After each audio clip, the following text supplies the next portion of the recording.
नमस्कार मंडळी, राम राम. स्वागत आहे आपले स्टोरी मराठीच्या नवीन एपिसोडमध्ये. आजच्या आपल्या घटनेची सुरुवात होते राजस्थानच्या उदयपूर जिल्ह्यातून.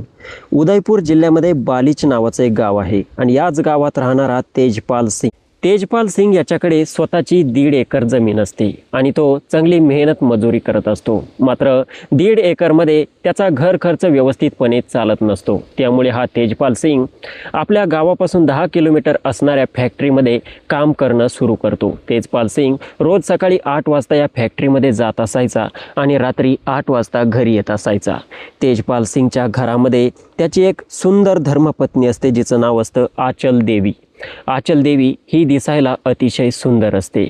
तेजपाल सिंग आणि आचल देवीचे लग्नाला लगभग 7 वर्ष झाले होते. तरी देखील आचलला अजूनपर्यंत कोणतंही मूलबाळ नव्हतं आणि आचलला मूलबाळ नसल्याचं कारण हा तेजपाल सिंगच होता आणि तेजपाल सिंगला देखील हे माहीत होतं. 7 वर्षे लग्नाला झाले तरी देखील यांना मूल नाही, म्हणून यांच्यामध्ये कधीही याबाबत काही गोष्टी झाल्या नव्हत्या, काही वाद झाला नव्हता. ना पत्नी पतीला ताना मारत होती, ना पती आपल्या पत्नीला आचलला ताना मारत होता. अगदी यांचं कुटुंब व्यवस्थित सुरू होतं, दोघांमध्ये प्रेम होतं. असेच दिवस जात होते. ही जी आचल होती ही फक्त घरामध्ये बसून असायची आणि घरातले छोटे मोठे काम करत असायची. ते सर्व काम झाल्यानंतर आचल घरामध्ये निवांत बसून असायची. तर हा तेजपाल सिंग एक दिवस विचार करतो की आपली पत्नी आचल दिवसभर घरात बसून राहते, त्यापेक्षा मी जर काही जनावरे घेऊन आलो, ते दूध देण्याचं काम करते आणि माझी पत्नी त्यांच्यासाठी चारा वगैरे कापून आणत जाईन, त्यांना टाकत जाईन. अशा प्रकारे आपण दुधातून देखील चांगला पैसा कमवू शकतो.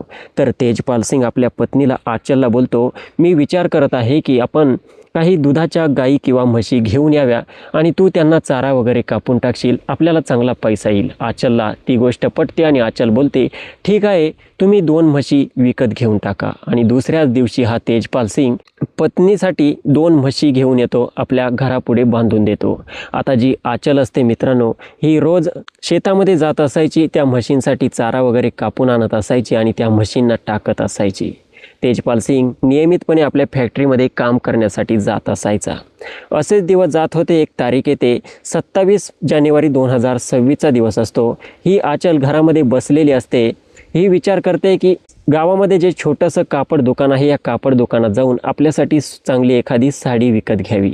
तर आचल देवी दुपारच्या लगभग 11 वाजता या दुकानमध्ये जाते. या दुकानमध्ये एक मुलगा असतो, ज्याचं नाव असतं जतीन दिसायला अतिशय सुंदर, आकर्षक, हँडसम मुलगा असतो. 6 फूट उंचीचा धडधाकट मुलगा असतो.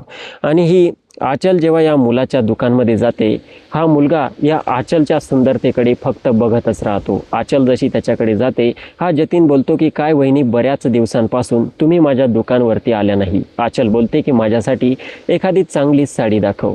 आता हा जो जतीन असतो तिच्यासाठी चांगल्या महागातल्या साड्या दाखवू लागतो. आचल एक एक साडी बघत असते आणि त्या दरम्यान हा जतीन या आचलला शिवण्याचा प्रयत्न करत असतो, टच करत असतो आणि या जतीनचं शिवणं या आचलला देखील कळत असतं. मात्र जतीनचं तिला टच करणं या आचलला खूप आवडत होतं आणि अशा प्रकारे हा जतीन तिला एक साडी पसंत करून देतो. आचलला देखील ती साडी आवडते आणि जेव्हा आचल बोलते की या साडीचे किती पैसे झाले, जतीन बोलतो की ही साडी 3000 रुपयांची आहे.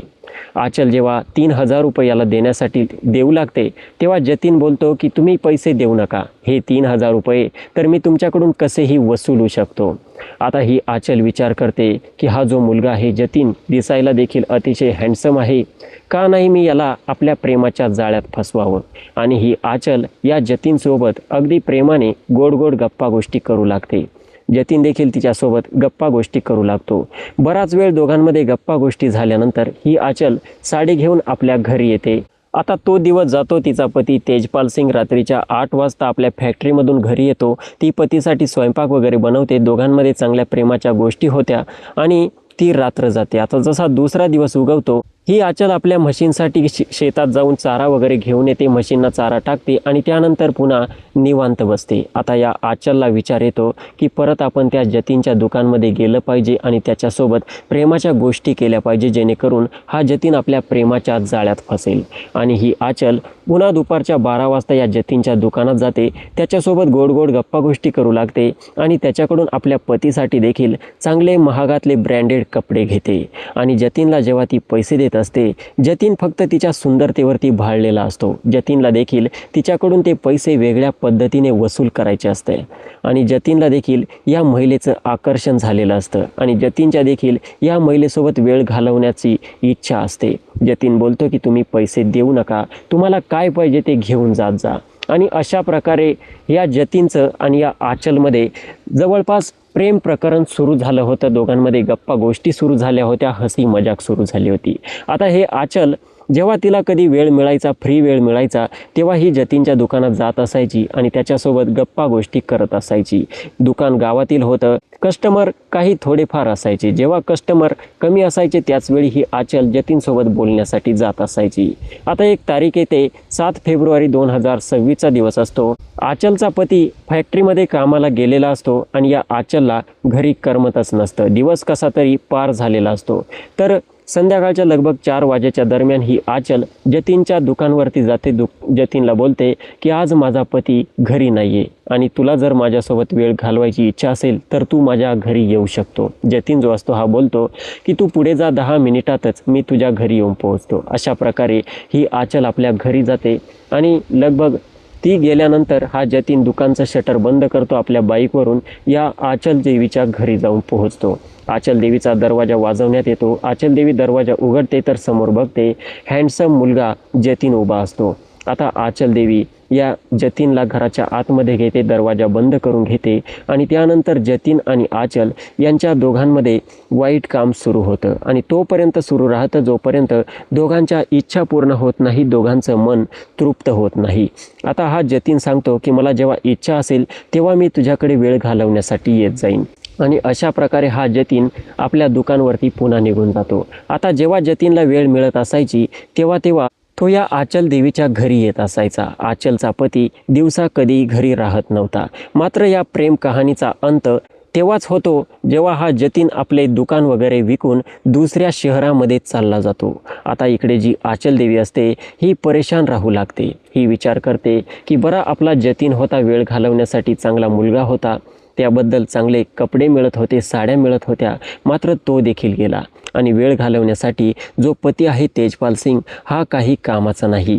आता आचल असते ही परेशान राहू लागते आणि ती विचार करत असते की आता दुसऱ्या एखाद्या गैरमर्दाला आपल्या प्रेमाच्या जाळ्यात फसवावं लागेल. आचल खूप उदास राहू लागते आणि एक तारीख येते, 27 मार्च 2026चा दिवस असतो.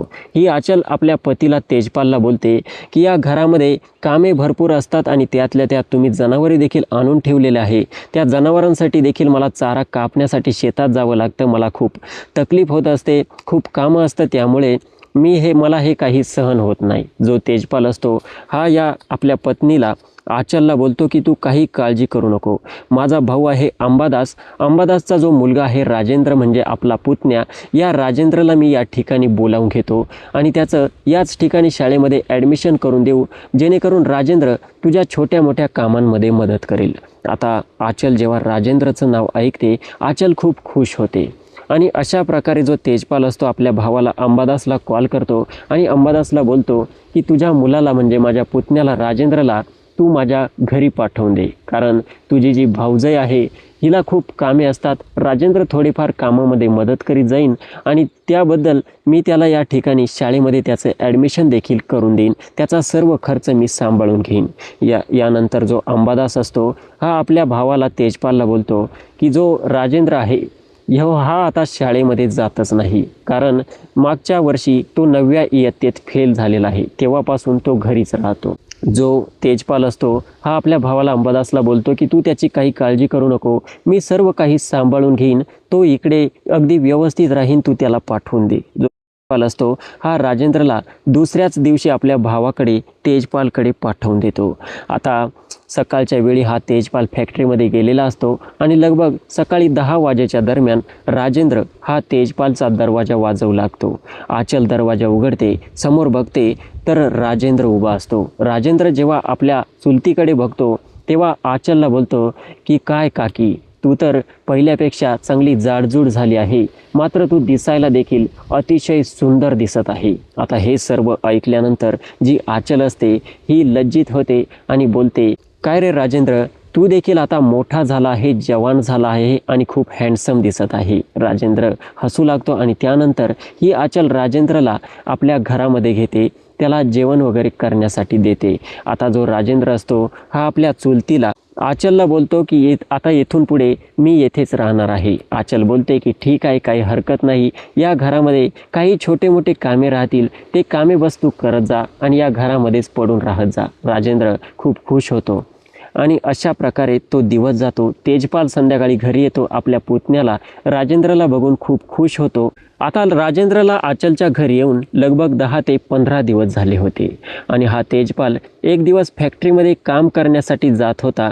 त्याच दरम्यान हा राजेंद्रला बोलतो की तू तुझ्या चुलतीसोबत आचलसोबत शेतामध्ये जा, कारण ती एकटीच शेतामध्ये जाते आणि चारा कापून आणते, तू देखील तिची मदत करण्यासाठी जात जा. राजेंद्र बोलतो ठीक आहे काका, काही हरकत नाही.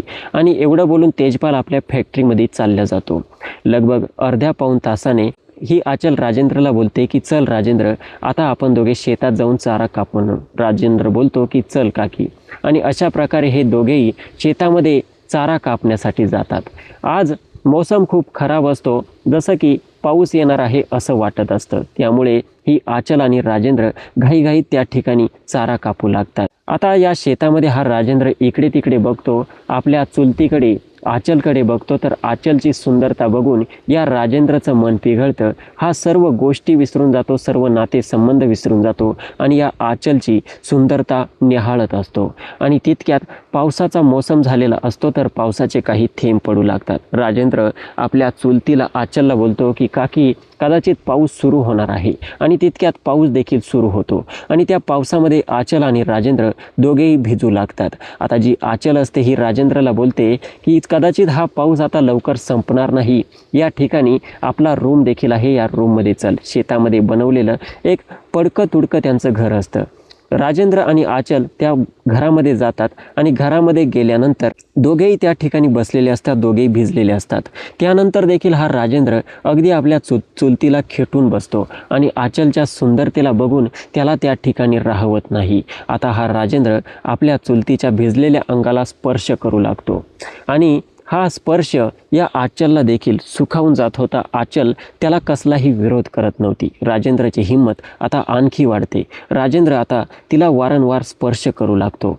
इकडे आचल ते बघून काहीही बोलत नाही. तर राजेंद्र आणखी हिंमत करतो आणि आपल्या चुलतीला आचलला बोलतो की काकी, या शेतामध्ये पाऊस सुरू आहे, इकडे तिकडे कोणताही शेतकरी नाही, या ठिकाणी कुत्रं देखील नाही, त्यामुळे मला तुझ्यासोबत वेळ घालवण्याची इच्छा झाली आहे आणि तू माझी ही गोष्ट ऐकली पाहिजे. हे सर्व ऐकल्यानंतर जी आचल असते हिच्या पायाखालची जमीनच सरकते. आचलला वाटते की या मुलाने खूप लवकर स्टेप घेतली आहे. आचल बोलते की ठीक आहे. राजेंद्र बोलतो तर मग हा दरवाजा लावून घे. आणि आचल तो रूमचा दरवाजा बंद करून घेते आणि त्यानंतर त्यांच्या भिजलेल्या अंगावरील सर्व कपडे एक एक करून उतरवू लागतात. आणि त्यानंतर राजेंद्र आणि आचल यांच्या दोघांमध्ये चुलती पुतण्यामध्ये सर्व ज्या काही नातेसंबंध असतात, जे पवित्र नातेसंबंध असतात, हे सर्व चकनाचूर करून टाकतात आणि यांच्यामध्ये वाईट काम होऊ लागतं.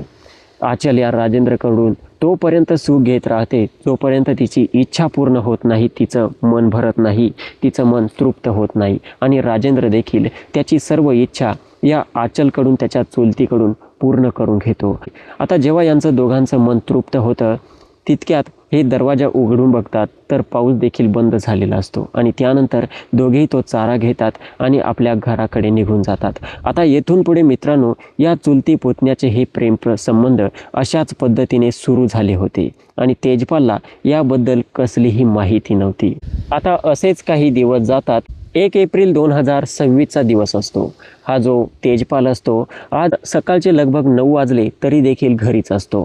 तर ही आचल आपल्या पतीला तेजपालला बोलते की आज तुम्ही फॅक्टरीमध्ये काम करण्यासाठी जाणार नाही का? तेजपाल बोलतो की आता माझ्या फॅक्टरीची ड्युटीची वेळ बदलली आहे. मी आता दिवसा 8 वाजता जाणार नाही तर रात्री 8 वाजता फॅक्टरीमध्ये जाणार आहे आणि सकाळी 8 वाजता घरी येणार आहे. हे सर्व ऐकून आचल खूप खुश होते. आचल विचार करते की आता आपल्याला वेळ घालवण्यासाठी खूप चांगली वेळ मिळाली आहे. आणि यानंतर आचल आपल्या पुतण्याला राजेंद्रला बोलते की चल आता आपण शेतामधून चारा कापून घेऊन येऊया.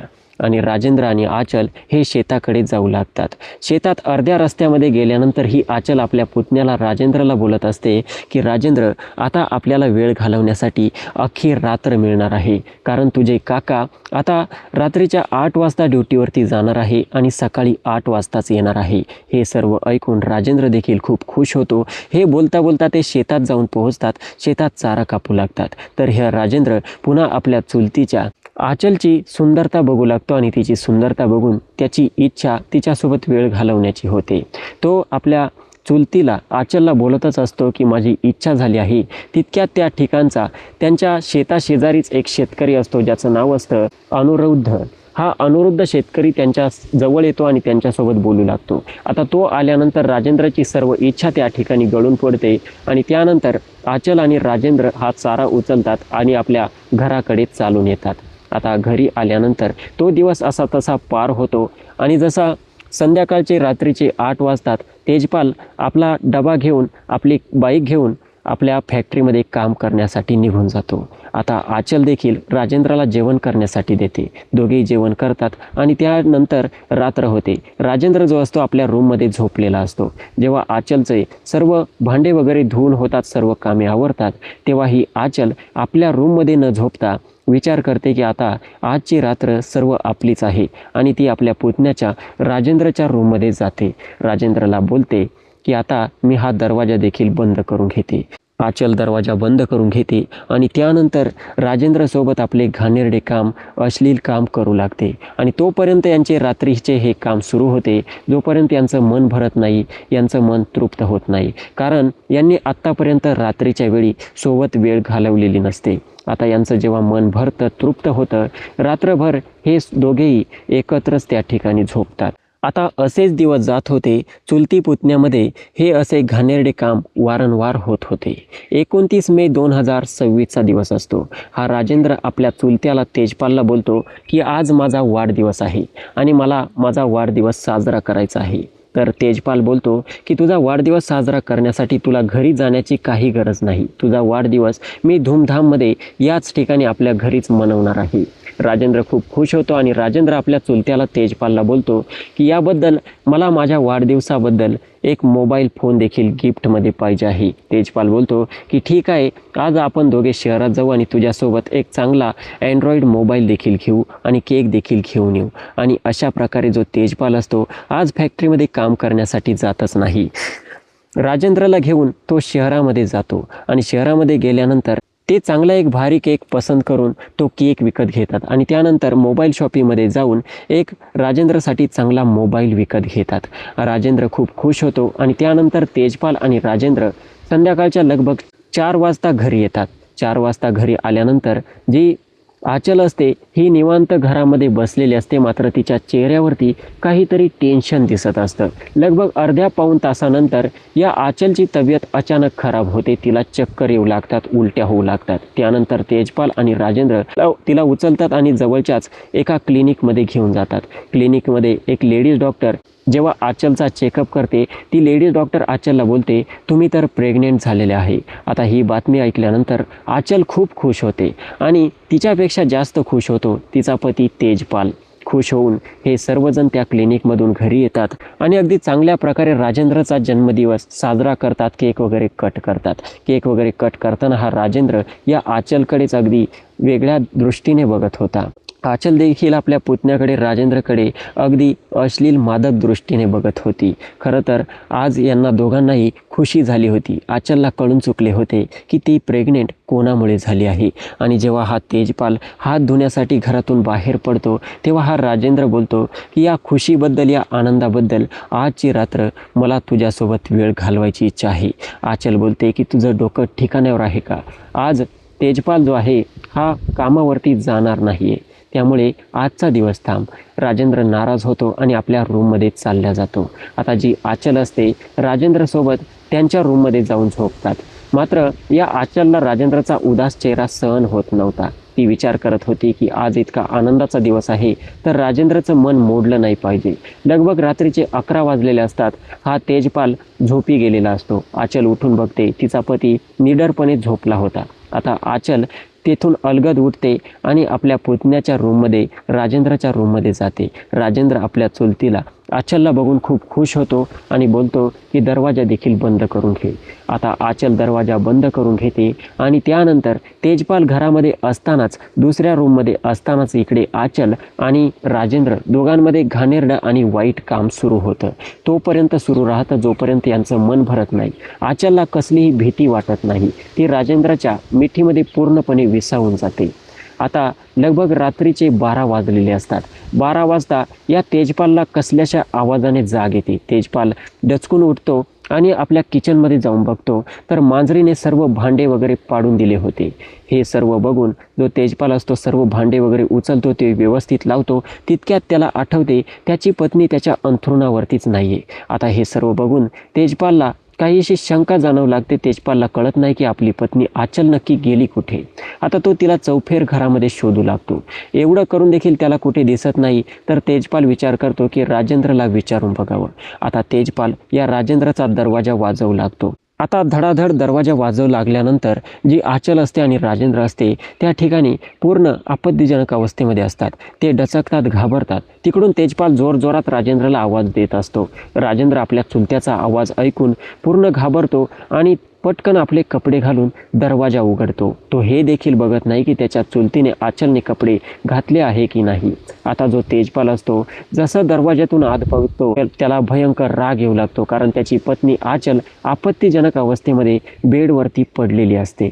आता हे सर्व बघून हा तेजपाल भयंकर प्रमाणात त्याच्या पुतण्याला आणि त्याच्या पत्नीला आचलला शिव्या देऊ लागतो. मात्र शिव्या देऊन देखील या तेजपालचे मन भरत नाही. तेजपाल आपल्या घरामध्ये एक हत्यार शोधू लागतो. तर त्याच्या हातामध्ये एक कुऱ्हाड येते आणि तो कसलाही विचार न करता त्या कुऱ्हाडीने आचलच्या मानेवरती वार करतो. आचलची मान धडा वेगळी होऊन जाते. एवढं करून देखील जो तेजपाल असतो याचा राग शांत होत नव्हता. त्यानंतर तो त्याच्या पुतण्याच्या राजेंद्रच्या डोक्यामध्ये 2-3 वार करतो. राजेंद्रचा देखील त्या ठिकाणी जीव निघून जातो. आता एवढं करून देखील या तेजपालचा राग शांत होत नव्हता. त्याला कळत होते की माझी जी पत्नी आहे ही प्रेग्नेंट कशी झाली. आणि एवढा विचार करून तो राजेंद्रच्या गळ्यावरती त्या कुऱ्हाडीने वार करतो आणि त्याचं धड देखील धडापासून वेगळं करून टाकण्यात येतं. आता एवढं करून झाल्यानंतर तेजपाल या दोघांच्या मृतदेहाकडे बघत राहतो आणि नंतर त्याला समजतं की आपण किती मोठी चूक केली आहे. आपण आपलेच नातेसंबंध अशा प्रकारे खराब होत होते आणि आपण आपल्याच पत्नीला आणि आपल्याच पुतण्याला या दुनियेमधून कायमस्वरूपी हटवून टाकले आहे. त्याला पश्चाताप होतो आणि रात्रीच्या लगभग 2 वाजेच्या दरम्यान जवळील पोलीस स्टेशनमध्ये जाऊन हा तेजपाल हजर होतो. पोलिसांना सांगतो की मी माझ्या पत्नी आचल देवीचा आणि माझ्या पुतण्याचा राजेंद्रचा खून केला आहे, हत्या केली आहे आणि त्यांचे मृतदेह घरामध्ये पडलेले आहे. पोलीस घटनास्थळी जाऊन दाखल होतात. दोघांचे मृतदेह ताब्यात घेतात, पोस्टमॉर्टमसाठी पाठवण्यात येतात. आणि त्यानंतर या तेजपालला विचारण्यात येतं की तू तुझ्या पुतण्यासोबत आणि पत्नीसोबत असं का केलं, त्यांचा हत्याकांड तू का घडवून आणला. तेव्हा तेजपाल पोलिसांना सांगतो की माझी पत्नी आणि माझा पुतण्या वाईट मार्गाला लागले होते, वाईट काम करत होते, चुकीचे संबंध बनवत होते, नात्याला अगदी कलंकित करत होते, त्यामुळे मी हे असं केलं. हे ऐकून पोलीस देखील हैराण होतात. त्यांच्या पायाखालची जमीन सरकते आणि अखेर पोलीस या तेजपाल विरुद्ध चार्जशीट तयार करतात. आता येणारं भविष्य ठरवेल की कोर्ट या तेजपालला कोणती शिक्षा सुनावते. बाकी मित्रांनो, या घटनेदरम्यान तेजपालने आपल्या पत्नी आणि पुतण्यासोबत जे केले ते योग्य होते की अयोग्य होते, आपले मत कमेंट सेक्शनमध्ये नक्की मांडू शकता. बाकी या व्हिडिओचा माझा उद्देश कोणाच्या भावना दुखावणे नाही, तर आपणास जागरूक करण्याचा होता. पुन्हा भेटू मित्रांनो पुढच्या एपिसोडमध्ये. तोपर्यंत धन्यवाद. चॅनलवर नवीन असाल तर सबस्क्राईब करा अशाच भयानक क्राईम स्टोरी बघण्यासाठी. नमस्कार.